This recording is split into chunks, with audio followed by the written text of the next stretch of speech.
Pagpalang umaga po, may payabak. Maglabot po tayo ngayon ng damit.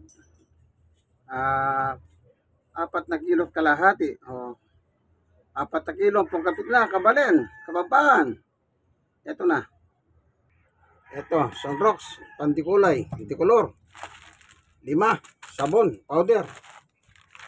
At saka, mapabango, 4. So, lahat ng yan gagamitin natin sa paglalaba. O, gamitan tamo yan, mamipita mong malan. Kalukuran. Ito, lahat ito, yan. Gamit sa ating paglalaba. Okay?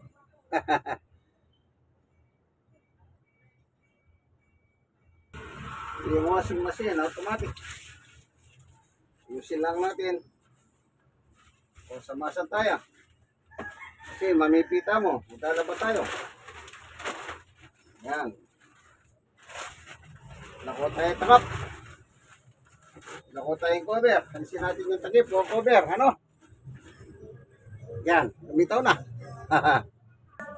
Yan, automatic. Automatic yan po na eh. O, lahat pa naman. Yan. Yan natin lalagay yung damit. Ibababad dyan. Okay? Yan ang aking trabaho ngayon. Ang maglaba.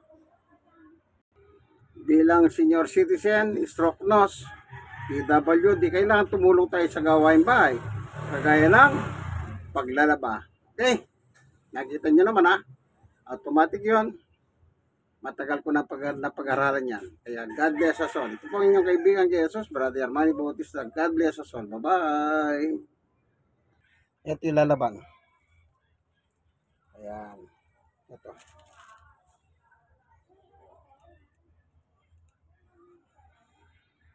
So maglalaba tayo ngayon, ano? Yan po ang gawain ng tunay na macho man ng Barangay 91 Sonil, District 1, Tondo, Manila. Ang maglaba ng ating mga maruming damit. Sige po. Sana meron kayo natutunan. In Christ alone. Brother Manny Bautista. Ang inyong kaibigan kay Jesus. Amen.